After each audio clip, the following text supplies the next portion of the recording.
کرام، ڈسکا سے ایک انتہائی افسوسناک رپورٹ سامنے آئی ہے، وہ میں آپ کے ساتھ شیئر کرنے جا رہا ہوں۔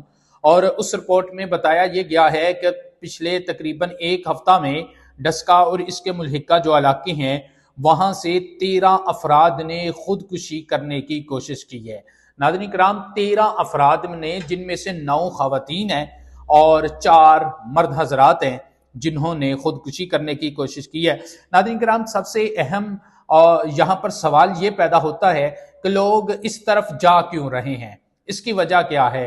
اگر ہم اسلامی پوائنٹ آف ویو سے دیکھیں تو سب سے پہلی بات یہ ہے کہ یہ اسلام سے دوری ہے، کیونکہ اللہ تعالیٰ قرآن پاک میں کہتا ہے ان اللہ مع صابرین، اللہ صبر کرنے والوں کے ساتھ ہے۔ اگر آپ کے اوپر کوئی مشکل آئی ہے، حالات سے تنگ ہیں یا کسی بھی قسم کی کوئی پریشانی یا مشکل آئی ہے تو اس وقت صبر کرنے چاہیے، اور یہ تلقین اسی وقت ہوگی جب ہم قرآن کو پڑھیں گے، اسلام کے قریب جائیں گے تو اللہ کہتا ہے کہ صبر کرنے والوں کے میں ساتھ ہوں۔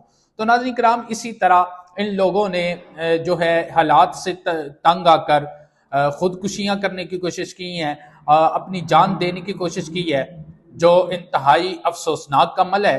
اور یہ جو لوگ ہیں ان کا تعلق ڈسٹرکٹ سیالکوٹ کہہ لیں یا تحصیل ڈسکا کے جو ملحقہ علاقے ہیں کون کون سے ہیں وہ میں آپ کے ساتھ شیئر کرتا ہوں جی۔ ایک صاحب ہیں جن کا تعلق گلوٹیاں سے ہے، دوسرے جی رب نواز کلونی سے، مترا مالی سے، جام کے چیمہ سے، آدم کے ناگرا، گجرا مالا، ڈھولن، داموں کے برطاں والی، سیو کی گلوٹیاں، بوگرے اور شہاب پورہ۔ یہ وہ علاقے ہیں جہاں سے یہ تعلق رکھنے والے جو لوگ ہیں انہوں نے اپنی جان جو ہے وہ لینے کی کوشش کی ہے، خودکشی کرنے کی کوشش کی ہے۔ تو ناظرین کرام، دیکھیں اپنے ارد گرد اس طرح کے لوگ جو پریشان ہیں، جو حالات سے تنگ ہے، کوشش کریں کہ ان کی پریشانی کو دور کیا جائے۔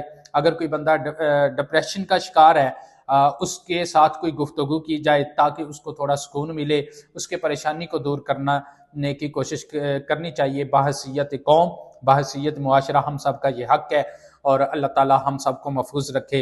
اور ایسے اقدام جو اٹھا رہی ہیں لوگ، ان کو بھی اللہ تعالیٰ ان کو بھی ہدایت عطا فرمائے۔